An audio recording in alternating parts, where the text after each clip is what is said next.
گزرے کل سے اور آنے والا کل آج سے بہتر، یہ ایک امید کا دیا ہے جو اپنی روشنی سے اندھیرے کو کم کر رہا ہے۔ زندگی کی اس دوڑ میں جہاں بیشتر لوگ اپنے بارے میں سوچ رہے ہیں، وہیں کچھ ایسے بھی لوگ ہیں جو محروم افراد کو اپنے ساتھ لے کر آگے جانا چاہتے ہیں۔ آئی رحمان انہی میں سے ایک معتبر نام ہے۔ رحمان 1 ستمبر 1930 کو ہریانہ کے ضلع گڑگاؤں کے چھوٹے سے گاؤں حسن پور میں پیدا ہوئے۔ والدین نے ان کا نام اختر رحمان رکھا۔ ہم حسن پور کے رہنے والے ہیں اور ہمایوں کے ساتھ ہمارے آبا و دادائی سے رحمان صاحب کے والد انہوں نے اپنے بیٹے کو لاہور لا کالونی میں بھیج دیا تھا۔ وکالت کے بعد وہ پلول جو سب ڈویژن تھا اب ضلع بن گیا ہے، اس میں وکالت کرتے تھے۔ آپ نے کھلایا انہیں؟ ہاں کھلایا، ساتھ لے پھرتے۔ بچپن میں کیا شرارت کرتے تھے؟ کچھ نے گود میں لے پھرتی تھی، وہ کہتی تھی گر جا گا، میں کرنے گرا کرنے لے جاتی تھی۔ ہمارے ماموں جو ان کے والد تو انہوں نے نواب صاحب کا مکان انہوں نے کرائے پہ لیا ہوا تھا۔ نواب صاحب تمام جتنے پبلشرز تھے ان سے اپنی لائبریری کے لیے کتب وہ منگواتے تھے۔ اتفاق سے وہ لائبریری جہاں رحمان صاحب رہتے تھے اس کے اوپر کے کمرے میں تھی، تو انہوں نے شروع سے ہی اس لائبریری کو کنگالنا شروع کر دیا۔ تعلیم کے بارے میں سب سے پہلے تو پرول میں میونسپل کمیٹی کے پرائمری اسکول میں داخلہ لیا، پھر ہائی اسکول میں چلے گئے، وہاں سے میٹرک کرنے کے بعد پھر علی گڑھ چلے گئے، وہاں تعلیم حاصل کرنے کی کوشش کی۔ سن 1947 میں رحمان صاحب علی گڑھ ہی میں تھے جب انہیں اپنے خاندان کے افراد کے مارے جانے کی خبر ملی۔ ہمارے تقریباً 2-3 ہزار آدمی شہید کر دیے اور صرف 200-250 آدمی ہم بچے تھے، جس میں عورتیں اور بچے تھے۔ پارٹیشن ہو گیا تو پاکستان آ گئے، لاہور آ گیا، بیچ میں کچھ وقفہ آ گیا، روٹی روزگار کے حوالے سے نوکری کرنی پڑی، پھر کچھ لاہور کے کالجز وقت گزارا، پنجاب یونیورسٹی میں۔ لیکن میری اصل تعلیم جو ہے وہ جرنلسٹ بننے کے بعد شروع ہوئی، جس کو میں صحیح تعلیم کہتا ہوں، اور جس میں کہ درسگاہوں کا کوئی دخل نہیں ہے، صرف ایک درسگاہ کا دخل ہے، اس کا نام پنجاب پبلک لائبریری ہے، جہاں بیٹھ کے میں نے بہت سے نئے علوم پڑھنا شروع کی اور اردو میں لکھنا شروع کیا، فیچرز لکھے، ایک رسالے کو بھیج دیے، لیکن اس سے مجھے کچھ ملتا نہیں تھا۔ پھر 2-3 دن بیٹھ کے میں نے ایک لمبا سا مضمون لکھ دیا اور پاکستان ٹائم میں بھیج دیا، پاکستان ٹائم میں چھپ گیا، اور کچھ دنوں بعد مجھے ایک لیٹر آ گیا جو کنٹریبیوشن بل ہوتا تھا پاکستان ٹائمز کا، کہ میرے اس مضمون کے مجھے 150 روپے ملیں گے، اور وہ بل جو تھا سائن کیا ہوا تھا FAF فیض احمد فیض۔ تو اس سے پہلے میں نوکری کرتا تھا تو مہینے بھر کی تنخواہ 150 روپے تھی، تو میں نے کہا کہ یہ کام اچھا ہے۔ 1950 میں پہلا مضمون لکھا تھا، پھر اس کے بعد یہ ہوا کہ اخبار میں اشتہار آ گیا کہ ہمیں ریڈرز ریویو چاہیے فلموں کے، تو وہ میں نے شروع کر دیے۔ تو پھر انہوں نے کہا کہ اب آپ جو ہے باقاعدہ سٹاف میں شامل ہو جائیے، اور ڈیسک پہ کام کرنا شروع کر دیا، سب ایڈیٹر ہو گیا۔ فیض صاحب سے کو دیکھا میں نے ضرور تھا، لیکن براہ راست ملاقات ان کے پنڈی کانسپریسی کیس کے بعد واپس آنے پہ ہوئی۔ یوں تو مجھے ہمیشہ سے ہی احساس تھا اس بات کا کہ رحمان صاحب اور ابا کی بہت رفاقت ہے، لیکن یہ کہ ان کی اہمیت کتنی ہے ابو کے لیے یہ بہت دیر میں احساس ہوا، اور وہ یوں کہ جب کبھی وہ واپس گھر آتے کہیں باہر سے، یا کوئی مسئلہ ایسا کھڑا ہوتا جو کہ غور طلب ہوتا، تو ہمیشہ کہتے رحمان سے بات کر لیں۔ وہ یوں کہ جیسے کہ ان کے اپنے جو خیالات ہیں وہ جب تک زیادہ پختہ نہیں ہوں گے، جب تک کہ رحمان صاحب سے وہ گفتگو نہ کر لیں، شیئر نہ کر لیں، اپنی جو فکر ہے اس کی ان سے میرے خیال میں شاید وہ چاہتے تھے کہ کچھ نہ کچھ ری انفورسمنٹ ہو جائے. تو یہ میں نے بہت دیکھا ان میں. اور پھر یہ بھی تھا کہ میرے خیال میں جس طرح کہ ان کا سینس آف ہیومر تھا, رحمان صاحب کا بھی سینس آف ہیومر بالکل وہی تھا. تو لطیفہ بازی بھی جو تھی وہ دونوں کی ایک جیسی تھی, فقرہ جو قصے تھے وہ دونوں ایک ہی قسم کا قصے تھے. تو اور وہ ایک دوسرے کی صحبت سے بہت لطف اندوز ہوتے تھے. 12 مئی سن 1958 میں آئی اے رحمان رشتہ ازدواج میں منسلک ہو گئے. ان کا تو رویہ بہت اچھا ہے, بہت اچھے آدمی ہیں اور بہت ہی قسمت اچھی ہے میری کہ ایسے مجھے زندگی کا ساتھی ملا. بچے میرے ماشاءاللہ 5 ہیں, ایک امریکہ میں ہے اور ایک کراچی میں بیٹی میری, اور ایک لندن میں ہے میری بیٹی. 2 یہاں پر میرے بیٹے ہیں, اشر رحمان اور احمد رحمان. ماشاءاللہ سب صاحب اولاد ہیں, اللہ کا شکر ہے, سب لوگ خوش ہیں اپنے گھروں میں. جب 70 میں ہماری ٹریڈ یونین ایکٹیویٹیز کی وجہ سے ہمیں ڈسمس کیا گیا پاکستان ٹائمز سے, تو ہماری یونین نے فیصلہ کیا, فیڈرل یونین جرنلسٹ نے فیصلہ کیا, ہمیں کیا کوئی 150 آدمی انہوں نے ڈسمس کر دیے تھے 1970 میں ہڑتال کرنے کے جرم میں. تو وہ اس وقت ہماری یونین نے فیصلہ کیا کہ اس کا جواب یہی اچھا ہوگا کہ ہم اپنا اخبار نکال لیں.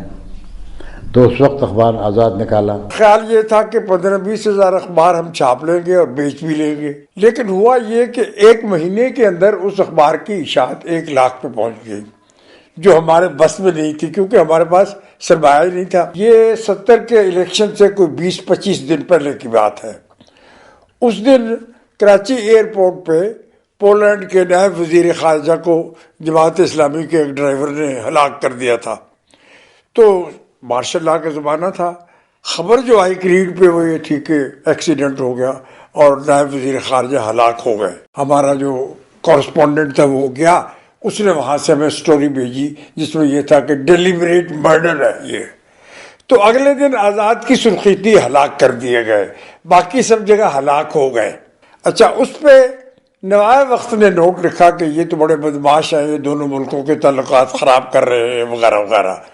تو جس کو نہیں خبر تھی اس کو نوائے وقت کے ذریعے سے خبر ہو گئی, اور سرکولیشن جو ہے وہ 15-20 ہزار سے 30-35 ہزار پہ 40 ہزار پہ چلی گئی. 15-20 دن گزرے, الیکشن آیا. الیکشن سے پہلے ہم PFUJ کی میٹنگ کے لیے عبداللہ ملک, رحمان, میں, ہم تینوں ڈھاکہ گئے تھے. وہاں 1 ہفتہ رہے اور وہاں کے حالات کا جائزہ لیا. تو رحمان صاحب نے اس دن جو سٹوری لکھی جس دن الیکشن تھا کہ الیکشن کا نتیجہ کیا ہوگا, وہ مجھے اچھی طرح سے یاد ہے. اس میں ٹھیک ہے ہماری رائے بھی شامل تھی, but he wrote the story. وہ سیکنڈ لیڈ تھی کہ آج یہاں پہ ویسٹ پاکستان میں پیپلز پارٹی کو 80 کے قریب سیٹیں ملیں گی اور ایسٹ پاکستان میں عوامی لیگ سویپ کر جائے گی. یہ سرخی تھی اور یہ انالیسس تھا. جو ہم نے پریڈکشن کی تھی اس میں وہ 100% صحیح ہوئی. تو پرچہ جو ہے وہ 70-80 ہزار پہ پہنچ گیا. حالات ہماری خراب تھی, تو 1 مہینہ اور 1 سال کے بعد وہ پرچہ پھر ہم نے بند کر دیا.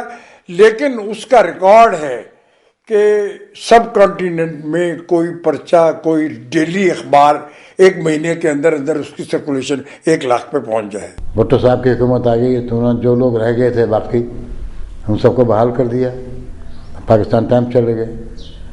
پھر 1974 میں مجھے یہ محسوس ہوا کہ جو ہمارے کنوکشنز تھے وہ اب حاصل نہیں ہو سکیں گے اخبار میں. تو میں نے ریٹائرمنٹ لے لی پاکستان ٹائمز سے 1974 میں, اور کچھ عرصے کے بعد نیفٹیک جوائن کر لی, چونکہ وہ اپنا ایک رسالہ نکالنا چاہتے تھے, سنیما دی ورلڈ اوور. یادیں تو بہت ہیں لیکن اب ان کو سوچا جائے تو لگتا ہے کہ ایک خواب تھے, کیونکہ وہ ایک عہد ہی دوسرا تھا, ایک رومانی عہد تھا. لوگوں کو پاس خواب تھے, خواب دیکھا کرتے تھے, پورے دیکھا جاتے تھے. اور اس میں مجھے اس سب چیز کو قربت سے دیکھنے کا موقع اس لیے ملا کہ میرے والد بڑے محمد جعفر مرحوم ان کے پاس قلمدان آیا یہ ثقافت کا، وزیر تھے بھٹو صاحب کے ساتھ. اور رحمان صاحب کا جو اس میں ایک خاص رول آیا وہ یہ تھا کہ جب نیفلک نے ایک جریدہ نکالا سنیما کے نام سے جس کے وہ مدیر تھے، لیکن بدقسمتی سے جیسا کہ آپ جانتے ہیں کہ 77 کے جو فوجی مداخلت نے اس نے سب کچھ بگاڑ دیا. ضیاء الحق کا مارشلہ تھا، اس میں کسی قسم کی جرنلزم کی اس طرح کی جرنلزم کی گنجائش تھی. تو نیٹ تک چھوڑنے کے بعد پھر ویو پوائنٹ میں آ گئے. مظہر علی خان صاحب نے بڑا ہمارے ساتھ کرم کیا، اپنے ویکلی میں جگہ دے دی اور 10 سال وہاں گزارے. وہاں پہ انہوں نے بہت کام کیا اور کروایا،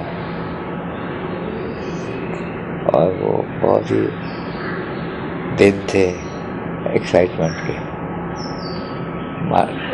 ویو پوائنٹ ایک ہی پرچہ تھا جو بھی مارشل لا کے خلاف بات کرتا تھا.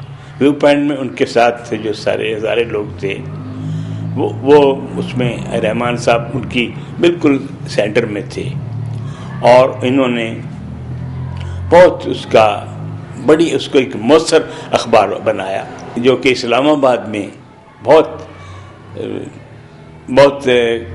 غور کی نگاہ سے دیکھا جاتا تھا. اسلام آباد کے لیے رحمان صاحب کے قلم سے لکھا ہوا سچ برداشت کرنا مشکل تھا، اور 1981 میں انہیں قید و بند کی صعوبتیں جھیلنا پڑی. ویو پوائنٹ میں تھا تو سارا عملہ ہی گرفتار کر لیا گیا تھا، اور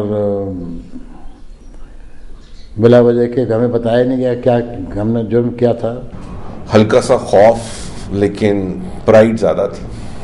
فیئر کم تھا، پرائیڈ زیادہ تھی. ایک خاص قسم کا ایک سر اٹھا کے چلتے تھے. اور جب ان کا لیٹر آیا آخر میں جب جیل سے ایک کہ جس میں انہوں نے کہا کہ یہ رمضان چل رہے ہیں اور اس کے بعد عید ہوگی، تو میں نے سب لوگوں کو، جو اس وقت ہم کراچی میں تھے تو وہاں پہ جو بھی ہم سے بڑے تھے ان کو میں نے بتایا کہ جی اس کا مطلب یہ ہے کہ جیل سے وہ شاید رمضان کے بعد رہا ہو جائیں گے، کیونکہ یہ جو اتنی آبویس اسٹیٹمنٹ ہے اس کی کوئی مجھے نظر نہیں آ رہا کہ کوئی ضرورت نظر نہیں آ رہی کہ یہ ایک آبویس اسٹیٹمنٹ، کیونکہ جیل میں وہ سینسر کیا کرتے تھے خطوط. اس کے بعد پھر پاکستان ٹائمز واپس چلے گئے. بی بی نے کہا کہ اعتزاز آپ کے بڑے بھائی ہیں، آپ ان کی بڑی تعریف ہر وقت ذکر کرتے رہتے ہیں، رحمان صاحب نے یہ لکھا، رحمان صاحب نے یہ کیا، تو آپ بات کریں. میں وزیر داخلہ تھا تو میں نے جب بات کی تو کہنے لگے کہ یہ تو وزارت داخلہ کا حکم آپ نے بنا لیا ہے. رحمان صاحب سے میں نے کہا کہ حکومت کی عزت بڑھے گی، ہمارے لیے یہ ایک کارنامہ ہوگا اور نیک نامی ہوگی. 1989-90 میں رحمان صاحب نے کچھ دن پاکستان ٹائمز کے ایڈیٹر ان چیف کے طور پر گزارے، مگر 6 اگست 1990 کو عملی صحافت کو خیر بات کہہ دیا، اور 1990 میں ہی باقاعدہ طور پر human rights commission of Pakistan میں گئے. ایکٹیویزم صرف ایجیٹیشن نہیں ہے، ایکٹیویزم میں ایک اسٹریٹجی ہے، ایکٹیویزم میں ایک پلاننگ ہے، ایکٹیویزم میں لوگوں کے مائنڈ سیٹ چینج کرنے کا ایک بہت بڑا چیلنج ہے، اور اس کو کس طریقے سے کیا جائے یہ میرا خیال ہے ہم سر جوڑ کے بیٹھتے تھے. اور خاص طور پہ جب عزیز صدیقی صاحب ہوتے تھے تو کئی گھنٹے ہم سر جوڑ کے بیٹھ کے ہیومن رائٹس کمیشن کی پلاننگ کرتے تھے، اور اس کے جو بھی اگلے پروگرام ہوتے تھے ان کو بڑی جسے کہتے ہیں نا فائن ٹیوننگ کرتے تھے. تو تنظیمیں ایسے نہیں بنتی ہیں، تنظیمیں بنتی ہیں جب آپ پورا اپنا دل دھڑ سب دیتے ہیں کسی انسٹیٹیوشن کو. اور آئی اے رحمان نے ہیومن رائٹس کمیشن کو اپنا پورا وجود دیا ہوا ہے. بغاوت کی لہر تھی مزاج میں پہلے سے، چونکہ ہمارے گھر میں آزادی کا بہت چرچا رہتا تھا، اور میرے والد جو تھے سخت کلونیلزم اور امپیریلزم کے خلاف تھے. اور دوسرا یہ کہ پاکستان ٹائمز ایک بڑا ادارہ تھا، اور وہاں لوگوں کو تعلیم حاصل کرنے کے اپنی صلاحیتوں کو اجاگر کرنے کے بہت مواقع ملتے تھے. ضروری نہیں کہ ہر ایک اجاگر کرنے کا خواہش رکھے، لیکن مواقع بہت تھے. تو طبیعت میں جو اس وقت کی جو پاکستان ٹائمز کی پالیسی تھی کہ جو غریب طبقات ہیں یا جو مجبور لوگ ہیں ان کی حمایت بہت ضروری ہے.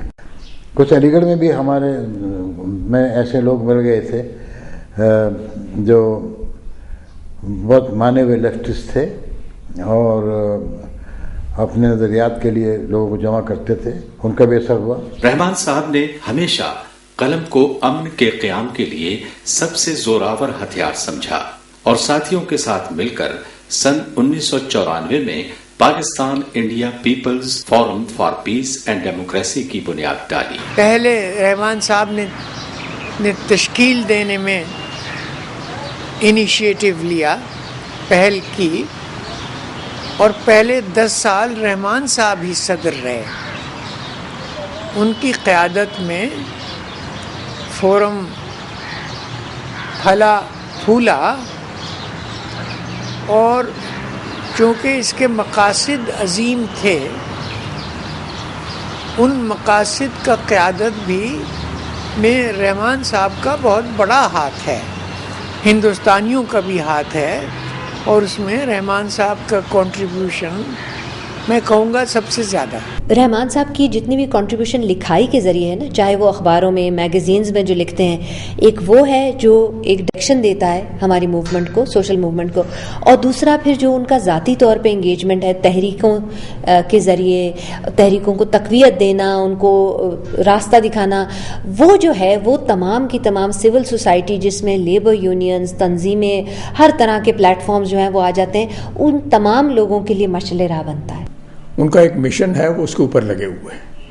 ان کی لیاقت جو ہے وہ ایسی ہے کہ وہ کسی بھی شعبے میں ہوتے تو اس کے بالکل عین چوٹی پہ پہنچ جاتے. منفعت ہو سکتی تھی، مالی منفعت ہو سکتی تھی، سرکاری نوکری ہو سکتی تھی، اور کوئی کسی قسم کا کام ہو سکتا تھا، لیکن انہوں نے یہ فیصلہ کیا اور سوچ سمجھ کر فیصلہ کیا کہ انہیں آواز اٹھانی ہے کمزور لوگوں کے لیے اور انہیں حق دلانا ہے، اور یہ کہ حکومت یا اور جو دوسرے ادارے ہیں اگر وہ کوئی زیادتی کرتے ہیں تو ان کو اس کو عیاں کرنا ہے، اور یہ وہ بہت خوبی سے کر رہے ہیں. عالمی سماج کا، ہیومن کائنڈ کا جو سفر ہے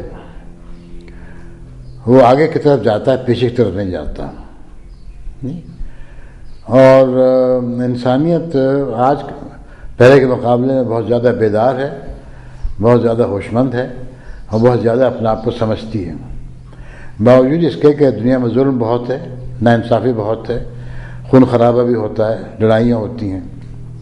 اب اس میں اس ہیومن کائنڈ کے جو مختلف حصے ہیں وہ اپنی اپنی جدوجہد میں مختلف قسم کے تجربات سے گزرتے رہتے ہیں. میں یہ سمجھتا ہوں کہ ہمیشہ اس قسم کی حالت میں رہنا کسی قوم کا مقدر نہیں ہے.